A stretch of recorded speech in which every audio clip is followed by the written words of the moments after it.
김수영 감독님은 한때 산딸기 시리즈 등으로 유명한 우리나라 에로 영화의 대부였다고 합니다. 그러나 예수님을 만나시고 이제는 하늘나라 감독으로 거듭나셔서 오직 영화를 통해서 복음 전하는 일을 사명으로 삼게 되신 그 영화 같은 흥미진진한 인생 스토리를 하나님이 나의 연출자입니다를 통해서 한번 들어보겠습니다. 내가 중학교 3학년이 되던 1960년 하나밖에 없는 형이 당시 서울대 치대 1년생이었는데 불치병인 폐병에 걸려 죽음을 향해 가고 있었다. 어머니는 아들을 살려보겠다는 일념으로 용하다는 점쟁이를 찾아 굿을 하는 등 할 수 있는 모든 방법을 동원했지만 그럴수록 차도가 있기는커녕 점점 병세가 더 나빠져 급기야는 각혈까지 하는 폐병 말기 증상이 나타났다. 막다른 골목까지 온 우리 식구들이 어찌할 바를 몰라 있는 바로 그날 밤 친척 할머니가 오셔서 어느 젊은 전도사가 서대문 로타리 천막에서 병자를 위한 부흥회를 하고 있다고 전해주셨다. 그곳에서 많은 사람들이 병고침을 받고 치유의 기적이 일어나고 있으니 이왕 죽을 목숨 마지막으로 한번 속아보자며 우리에게 강권했다. 우리 식구들은 마지막 희망을 안고 형을 부축해 그곳에 갔다. 당시 조용기 전도사님의 통역으로 샘 토트 목사님이 설교하셨고 최자실 전도사님이 함께 부흥회를 인도하고 계셨다. 구름대 같은 사람들이 서울 전역에서 몰려들어 예수 그리스도를 구세주로 영접했고 많은 병자들이 성령님의 치유를 경험했다. 어머니가 두 전도사님에게 안수기도를 부탁드리자 같은 병을 알아본 경험이 있는 조용기 전도사님은 폐병 걸린 우리 형에게 온 정열을 다 쏟아 기도를 해주셨다. 형의 가슴과 머리에 손을 얹고 이렇게 기도를 따라하라는 것이다. 나는 죄인이었습니다. 이제 예수님을 구주로 믿사오니 보혈로 내 죄를 씻어주시고 구원해 주옵소서. 예수님이 나 위하여 십자가 지시고 채찍에 맞으셨으니 내 폐병은 깨끗이 고침받았습니다. 예수의 피로 나를 덮어주옵소서. 하나님 아버지, 이 아들과 어머니가 예수님을 구주로 고백하고 하나님의 자녀가 되었습니다. 마귀에게 종살이하다 돌아온 이 모자를 사랑으로 맞아주시고 주의 능력으로 고침받게 하옵소서. 두 분이 형을 위해 피지땀을 흘리며 어찌나 간절히 안수기도를 해주시는지 내가 옆에서 봐도 눈물이 날 지경이었다. 바로 그 순간 잘 일어나지도 못하던 형이 갑자기 껑충껑충 뛰면서 온몸이 뜨겁다고 소리를 지르는 게 아닌가. 코에서는 벌레 타는 냄새가 난다며 소리를 질러댔다. 그때 나는 형이 이제는 머리까지 도는구나 생각했다. 어머니와 형님은 하루 24시간을 아예 천막 속에서 살면서 필사적으로 매달렸다. 그러는 가운데 눈에 띄게 형의 혈색이 좋아지더니 그 천막 성회가 끝나기 전 형님의 병이 깨끗이 고침받는 역사가 일어났다. 나는 47년이 지난 지금도 그 당시 조용기 전도사님이 천막 성회에서 하셨던 설교 말씀을 기억한다. 아브라함은 약속의 말씀을 쫓아 갈대아 우르를 떠났습니다. 지금 이 시간 아브라함의 믿음으로 근심과 고통과 허무의 땅을 떠나십시오. 축복의 가나안 땅으로 가십시오. 예수 그리스도의 사랑과 능력을 가지고 보혜사 성령님이 여러분을 돕기 위해 곁에 와 계십니다. 성령님을 환영하고 모셔드리십시오. 여러분은 가난하지 않습니다. 약하지 않습니다. 여러분은 절대 무용한 인간이 아닙니다. 여러분은 하나님께서 그 아들의 피로 값주고 사신 존귀한 존재입니다. 믿음은 바라는 것의 실상이요 보이지 않는 것의 증거입니다. 현재의 가난과 병고의 묶임에서 해방될 것을 예수님의 이름으로 선포하십시오. 조용기 전도사님의 카랑카랑한 음성이 성령님의 불을 앞세우고 천막을 태우며 지나갔다. 그날 이후 우리 가정은 안방에 붙어있던 부처의 부적을 미련 없이 떼어버렸다. 형님이 병고침을 받은 지 6개월이 지난 후 대전 의무대에서 장교 임관 신체검사를 받으러 오라는 연락이 왔다. 온 식구가 걱정이 되어 결과를 기다리고 있는데 엑스레이 결과를 보니 분명 잘려 있어야 할 한쪽 폐가 멀쩡히 회복되어 있다는 게 아닌가. 형님을 치료해 주시던 이상신 박사도 깜짝 놀라 있을 수 없는 일이라며 자기도 그 엄청난 병을 고치신 분을 만나고 싶다면서 우리가 나가는 서대문 순복음교회에 등록했다. 군의관 대위로 임관했던 형은 소령이 되자 치열한 전투가 벌어진 월남에 지원했다. 여러 사람들의 기도와 하나님의 보호하심으로 무사히 귀대한 형님은 자신의 천직인 치과의사로 열심히 봉사하면서 이후로도 모범적인 신앙생활을 계속하고 있다. 여의도 순복음교회 정책위원장으로 계셨던 김낙형 장로가 바로 내 형님이다. 나는 영화감독이란 직업을 살려 이 시대 코드에 맞는 영상선교를 선언했다. 그러나 영상선교를 하려면 돈이 필요하다. 하나님께 부르짖었다. 물질의 축복을 달라고. 바로 그 시각 하나님은 나를 시험하고 계셨다. 한 통의 전화가 걸려왔다. 김수영 감독님이시죠? 감독님이 예전처럼 멋지게 활동하실 수 있도록 도와드리고 싶습니다. 어느 날 큰 기업에서 걸려온 전화는 정말 타이밍이 절묘했다. 자그마치 30억의 투자입니다. 감독님께도 6천만 원이 돌아갈 겁니다. 정말입니까? 굉장한 투자군요. 대체 어떤 영화죠? 감독님은 왕년에 에로 영화로 명성을 날리지 않았습니까? 이번에 에로 영화의 결정판을 만들어 주십시오. 제목도 다 지어놨습니다. 광마, 미친말 어떠세요? 국내 최초로 입체 영화로 보여주면 대박은 따놓은 당상입니다. 사람들이 열광할 겁니다. 다시 한번 감독님의 시대가 오는 거죠. 딱 이번 한 판으로 끝내는 겁니다. 하하하. 순간 누군가 뒤통수를 내리치기라도 한 듯 나는 잠시 말을 잃었다.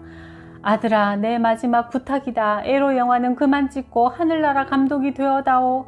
어머니의 유언이 떠올랐다. 저는 이제 그런 영화 안 찍습니다.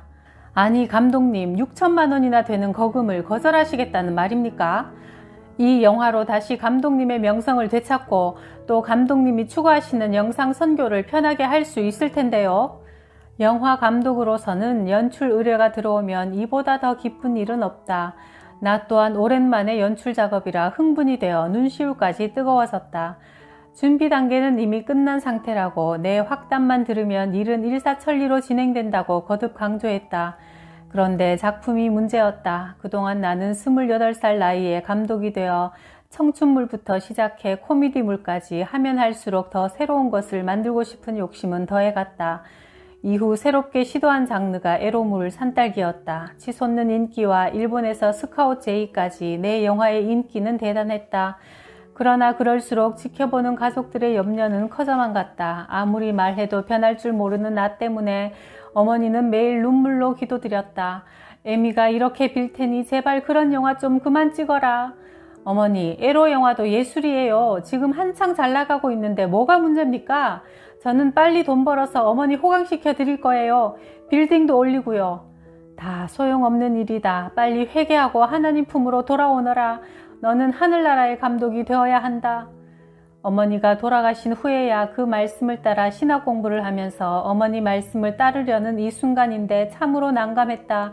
눈 한번 딱 감고 영화를 찍어라. 아마 어머니가 계셨어도 이해하실 것이다. 어디선가 이런 속삭임이 들려왔다. 솔직히 영화를 포기하는 것보다 적지 않은 돈 6천만 원을 포기하는 것이 더 어려웠다. 오랜만에 만져보는 큰 돈이고 우선 이 돈을 받으면 회사 사정이 금방 좋아질 텐데. 그날 밤 난생 처음 가족 회의를 했다. 먼저 내일 당장 6천만 원이 들어오기 때문에 지금까지 고생한 모든 일이 잘 풀릴 거라는 내용을 전제로 이야기를 시작했다. 그때 불쑥 딸의 입에서 반대 의견이 나왔다. 아빠, 옛날에 에로 영화 찍으실 때 돈 많이 버셨죠? 지금 그 돈 다 어디 갔죠? 이제 그만하세요. 하나님이 기뻐하시는 영화를 찍으세요. 지금까지 많은 섹스 영화를 만들어 왔지만 지금 돈이 없는 것으로 보아 그 6천만 원도 아빠 돈이 될 것 같지 않다는 논리였다. 너무도 분명한 대답에 나는 정신이 번쩍 들었다. 돈과 하나님 두 주인을 섬길 수 없다는 사실을 깨달았다. 그날 밤 나는 밖으로 나가 밤하늘을 물끄러미 쳐다보았다. 컷! 잘했다! 하나님의 음성이 들려오는 듯 했다. 하나님께서 지금 나를 주인공으로 캐스팅한 영화를 찍고 계시는 거다. 그 결말은 분명 해피엔딩이 될 것이다. 나는 하늘을 향해 미소를 지었다. 어느새 눈물이 내 볼을 적시고 있었다. 좋아요 하나님, 큐 사인 들어가시죠. 다시 시작하겠습니다. 정신을 차리고 그날 밤 눈물로 회개 기도를 했다. 다음 날 부득이한 사정이 생겼다는 핑계를 대고 연출 의뢰를 거절했다. 그들은 너무나 실망하여 지금까지 연락 한번 하지 않고 있다. 우리에게 감당할 수 있는 시험만 허락하시는 주님을 신뢰한다.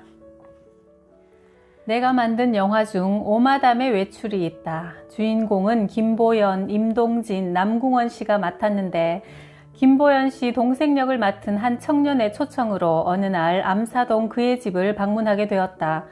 그런데 막 대문을 들어서는 순간 겨울에 소변을 보면 느껴지는 한기 같은 이상한 느낌이 갑자기 나를 엄습했다. 집 안으로 들어가니 진수성찬의 저녁상이 나왔다. 밥을 먹으려는데 그의 어머니가 내게 조심스럽게 말을 건넸다. 감독님, 혹시 예수를 믿고 계시지 않으신가요? 나는 놀라서 물었다.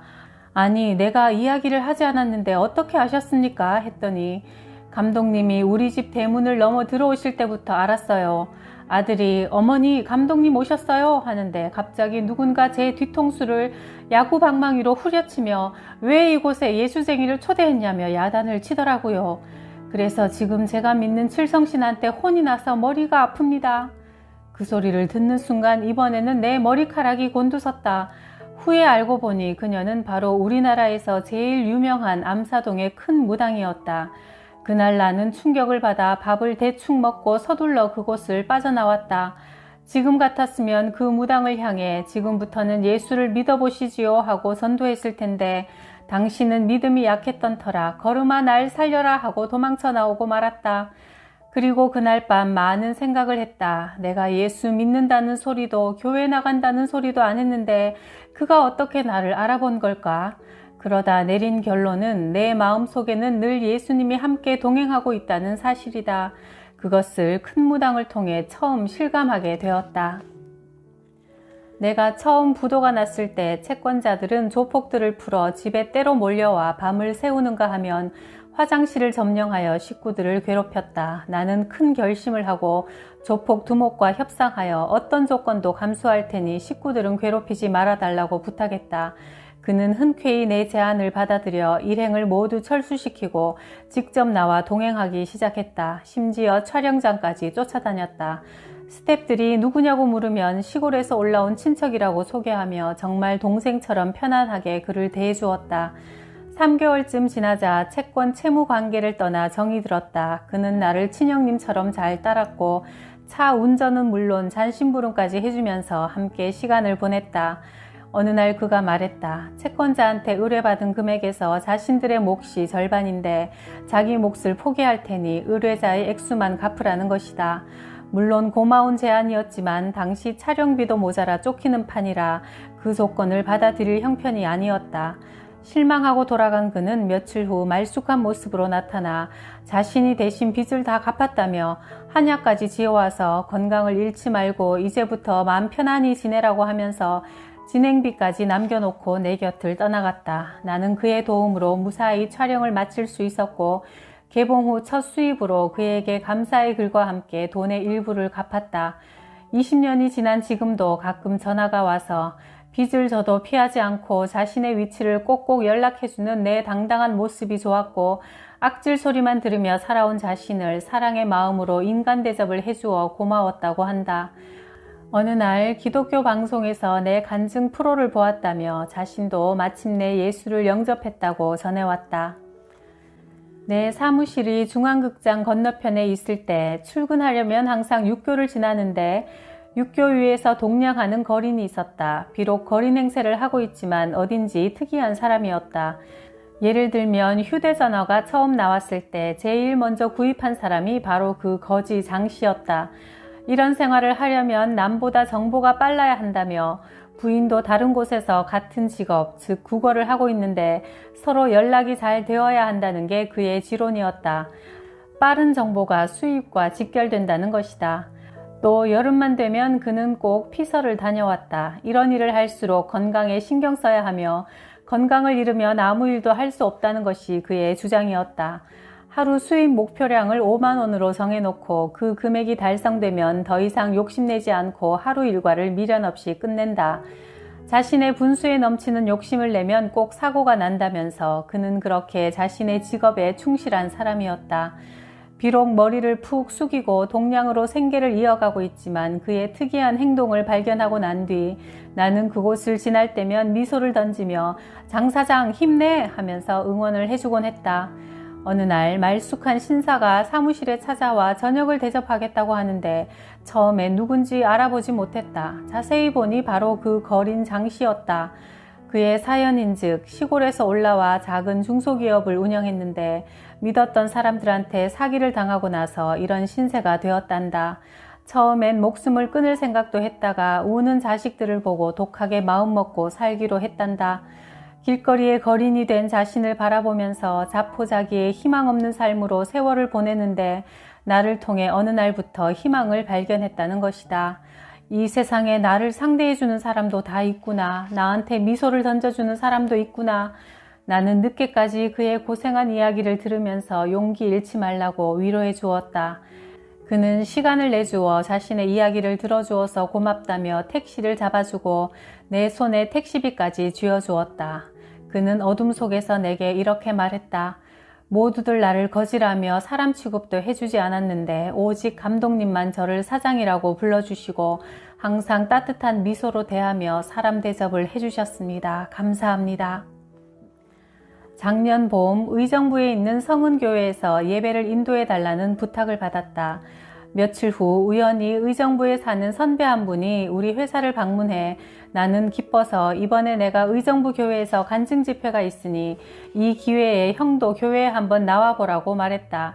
그러자 그 선배가 한참 내 얼굴을 쳐다보다가 내 손을 덥석 잡고는 왜 이제야 이야기하니? 그러는 게 아닌가. 지난 30년 동안 교회에 나가고 싶어서 교회 다니는 사람들 주변에서 서성거렸지만 모두 교회 나가자는 소리는 하지 않고 주일이면 자기 식구들끼리만 가더라는 것이다. 그러면서 내 손을 꼭 잡고는 감격에 겨워 너무 고맙다며 눈물을 감추지 못했다. 교회 나가자는 소리 듣기를 30년이나 기다려왔다니 나는 그만 뒤통수를 맞은 것처럼 정신이 멍해져 그 형의 얼굴을 쳐다볼 수 없었다. 그동안 그 형을 전도하지 못한 내 교만과 게으름에 회개의 눈물을 흘렸다. 주님 죄송합니다. 30년 동안 전도하지 못한 죄를 용서해 주세요. 그래서 요즘은 내 주변 믿지 않는 친구를 만나면 자신 있게 예수 믿으라고 권한다. 그때마다 친구들은 하나같이 이렇게 이야기한다. 내가 그 소리를 얼마나 기다렸는지 아냐? 나도 교회에 나가고 싶었는데 아무도 교회 가자고 말하지 않더라. 예수 믿는 사람들은 일요일에 혼자만 살짝 교회에 다니지 믿지 않는 이웃들한테 교회 가자는 소리는 죽어도 안 하더라. 사우나 갈 때나 골프 치러 갈 때는 열심히 가자고 권하면서도 교회 갈 때는 늘 혼자만 가더라. 예수 믿는 우리 모두가 회개해야 할 문제다. 마음속에 예수님이 함께 하신다는 사실을 믿는다면 자신 있게 전도할 수 있어야 한다.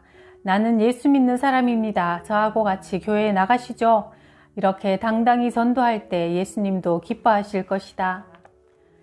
최근에 기독교 영화관에서 80년대 내가 만든 영화 할렐루야 아줌마를 상영했다. 하루는 우울증 환자가 이 영화를 보다가 병이 치유되는 역사가 일어났다. 영화 속에서 무성이 엄마가 조용기 목사님의 안수로 병을 고치는 장면을 보다가 자신도 함께 치유받은 것이다. 그날 극장 안에서 기도하고 찬송하는 역사가 일어나면서 그야말로 영상 치유의 효과가 확연히 드러났다. 복음과 문화가 충돌하는 이 시대에 사탄의 문화를 이기고 영상을 통한 치유를 추구하는 것이 하나님께서 내게 주신 비전이다. 영화 흥행의 여부는 어느 감독이 어떤 소재를 다루며 누가 주인공을 맡았느냐에 달려있다. 일찍이 하나님께서도 특별한 사람들을 주인공으로 캐스팅하여 수많은 인생 영화를 계획하시고 연출하셨다.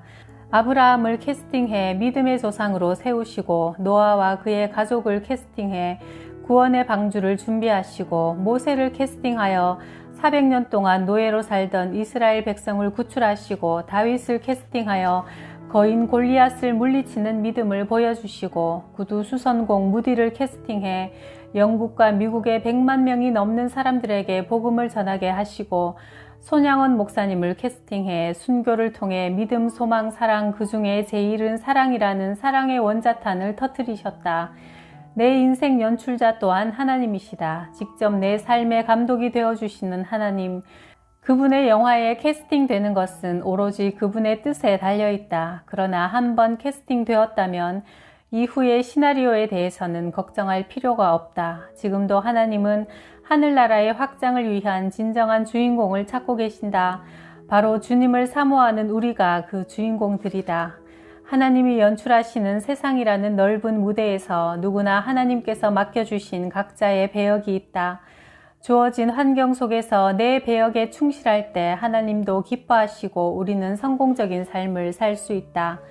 인생 황혼을 바라보면서 이제야 내 입에서 신앙 고백이 나온다. 주님, 이제 제가 죄인인 것과 예수님이 참 인간으로서 제 죄를 위해 죽으셨다는 사실이 믿어집니다. 나도 주님을 위해 사는 것을 삶의 목표로 삼겠습니다. 내 세관도 분명해졌다. 나는 부활이요 생명이니 나를 믿는 자는 죽어도 살겠고, 요한복음 11장 25절에 예수님 말씀이 믿어진다. 죽음이 두렵지 않고 늙어가는 것이 두렵지 않게 되었다. 영화 감독으로서 또 선교사로서 어떻게 복음을 전해야 할까 진지하게 고민한다. 우리에게 끝없이 다가오는 문제가 있지만 하나님이 엔딩을 외치시는 순간까지 우리는 최선을 다해 연기해야 한다. 하나님은 우리를 위해 시나리오를 쓰셨고 그분의 이름을 영화롭게 할 수 있는 배역을 우리 각 사람에게 주셨다. 하나님은 우리가 감당할 수 있는 배역을 주셨고 우리의 삶을 지금도 연출하고 계신다.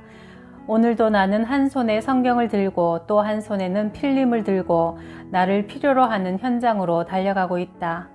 하나님이 감독하시는 내 인생 영화는 내가 감독의 뜻에 따라 내 배역에 충실할 때 해피엔딩일 것이므로.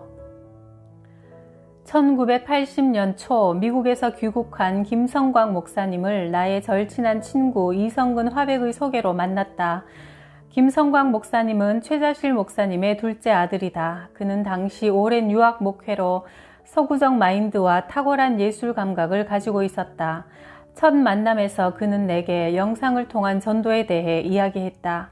지금은 세상 영화를 만들고 있지만 언젠가 김 감독도 좋은 기독교 영화로 하나님을 기뻐하게 하실 분이라며 기도를 해주셨다. 우리는 나이도 비슷해서 금방 친해졌다. 그날 미국에서 막 출시되어 인기를 끌고 있는 작품이라며 복사해온 비디오 테이프를 선물로 주셨다. 그 작품이 바로 유명한 나사렛 예수였다. 나는 그날 저녁 밤을 새워가며 6시간 동안 비디오를 보면서 너무나 큰 감동과 충격을 받았다. 예수님의 생애를 이렇게 감동적이고 아름답게 그릴 수 있단 말인가? 며칠 후 목사님은 내게 그런 감동적인 영화를 만들고 싶지 않냐고 하면서 자신의 어머니에 관한 영화를 만들어 달라고 부탁했다. 당시 최자실 목사님의 간증집 나는 할렐루야 아줌마였다가 베스트셀러였다. 그분은 우리 형님을 폐병을 안수하여 고쳐주시고 또 나를 늘 아들처럼 사랑해 주시며 만날 때마다 기도해 주시는 분이 아닌가. 우리 가정을 하나님 품으로 인도하신 신앙의 어머니 최자실 목사님의 영화라니. 1981년 나는 감사하는 마음으로 할렐루야 아줌마 영화를 연출했다. 너무 기분이 좋아 나는 하나님께 감사 기도를 드렸다. 이전에 곽정환 현 서울극장 대표로부터 의뢰받았던 주기철 목사님의 생애를 담은 영화 저 높은 곳을 향하여의 연출을 검열상 어려움이 있다는 이유로 거절했던 것을 회개하고 정말 열심히 촬영에 임했다. 할렐루야 아줌마는 보통 영화의 2배에 달하는 제작비가 투자되었고 성우 출신인 송도영과 믿음 좋은 신영일 주연으로 상영 시간도 2시간 반이나 되는 대작이었다. 상영 결과는 대만족이었다. 시사회 때 많은 사람들이 울고 은혜 받는 역사가 일어났고 그해 처음 시작된 제1회 기독교 문화대상을 수상하는 영광도 안았다. 그러나 이런 영광 속에서도 사탄의 시험은 계속되었다. 바로 영화 상영 시기에 영화의 모태가 되는 순복음 교회가 이단 시비에 몰렸다. 개봉 첫날 관객 수가 부진한 가운데 2주 만에 간판을 내려야 했다. 간판을 내리는 마지막 날에는 소문만 듣고 미처 영화를 보지 못한 성도들이 달려와 극장 앞이 인산인해가 되었다.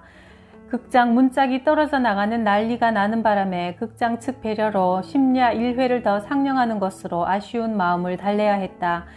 극장 측은 한 달이 지난 후 2주간의 시간을 보너스로 주었지만 영화란 것이 입소문으로 불이 붙었을 때 흐름을 타야 되는데 맥이 끊기면 다시 불을 붙이기가 힘이 든다. 그러나 한편 예수를 몰랐던 사람들이 이 영화를 보고 교회 나가는 역사가 많이 일어났다. 포항 아카데미 극장의 김원종 사장은 이 영화를 10번 이상 보고 예수를 믿게 되었다면서 지금도 가끔 나를 찾아와 감사를 표현한다. 상영이 끝난 6개월 후 부족했던 사업 자금으로 나는 부도를 맞게 되었다. 부도가 나자 나는 정신적으로 피폐해졌고 이 때문에 다시 세상 영화로 눈을 돌리게 되었다. 1985년경 나는 하나님에게 도전이라도 하듯 섹스 영화의 상징이 된 산딸기를 촬영하기로 마음먹었다. 원래 산딸기는 처음부터 에로 영화가 아니었다. 이효석의 단편 분녀라는 문예소설을 원작으로 한 것이다.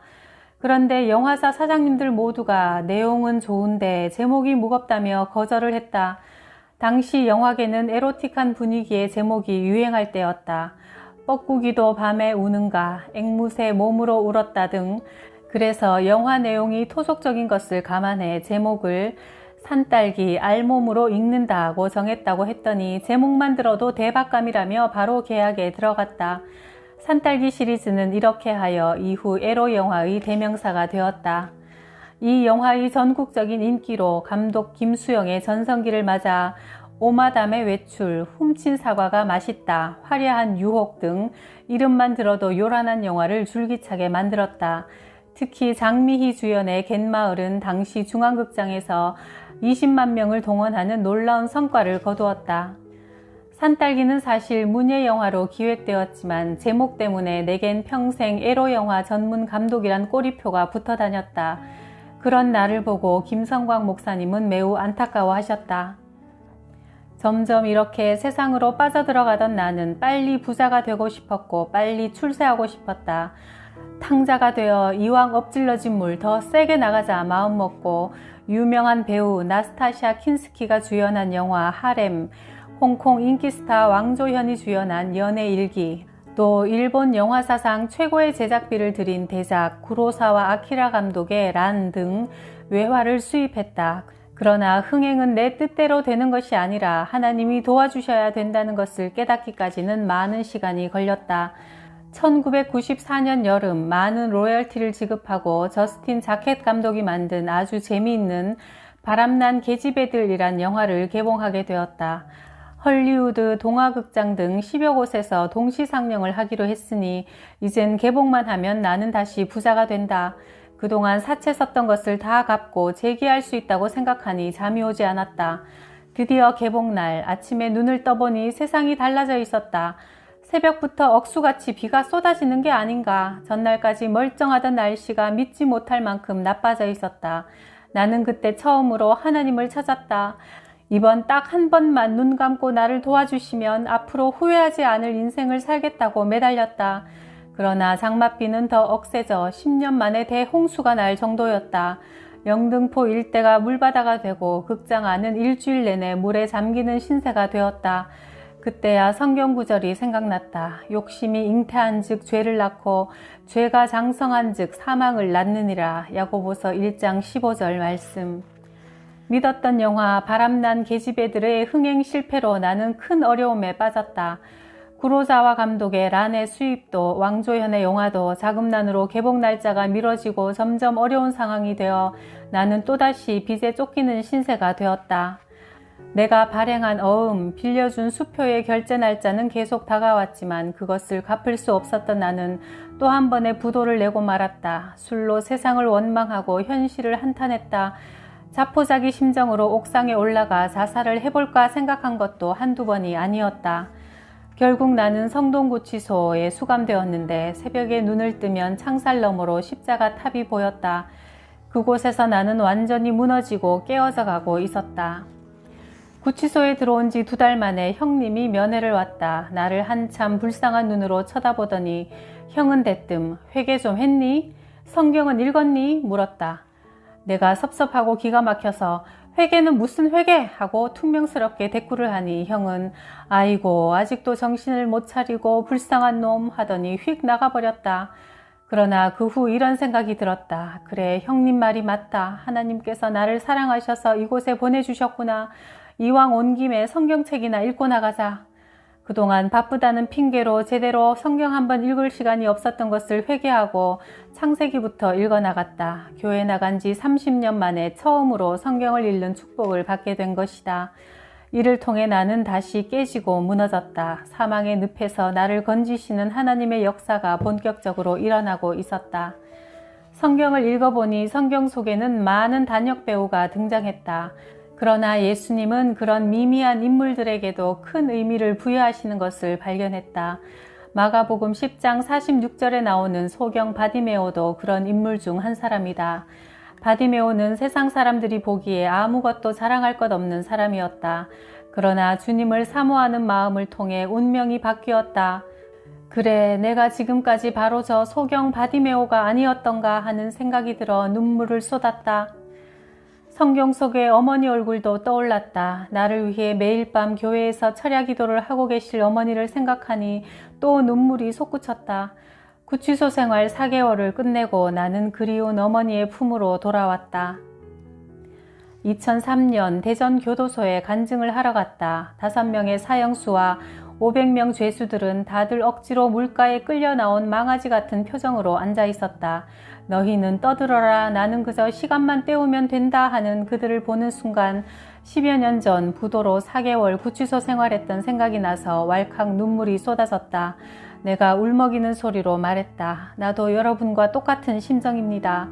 10년 전에 바로 당신들이 앉아있는 그 자리에 나도 그렇게 있었습니다. 그리고 나는 오늘 여러분과 진실로 만나서 대화하기를 원합니다. 나를 위해 기도해 주시던 어머니가 계셨습니다. 아마 지금도 담장 밖에서 당신네 어머니들도 울고 계실 것입니다. 어머니란 말에 모두 흐느끼면서 내 간증에 귀를 기울이기 시작했다. 간증이 끝난 후 한 사형수가 내 손을 꽉 잡으면서 말했다. 제가 5년 전에만 감독님을 만났으면 이곳에 안 왔을 것입니다. 모두들 새벽이 좋다지만 저는 새벽이 오는 게 무섭습니다. 왜냐하면 언제 사형이 집행될지 모르기 때문에 그저 저녁이 돼야 오늘 하루가 무사히 지나갔구나 하면서 안도의 한숨을 내쉽니다. 지금 내게 소원이 있다면 차라리 몹쓸 병에 걸려 제가 죽을 날을 아는 것입니다. 감독님 정말 고마웠어요. 감독님은 오늘 우리를 위해 진정으로 울어주셨습니다. 저는 감독님 눈에 고인 눈물을 보았습니다. 그건 정말 우리를 위해 울어주시는 따뜻한 눈물이었어요. 감독님 감사합니다.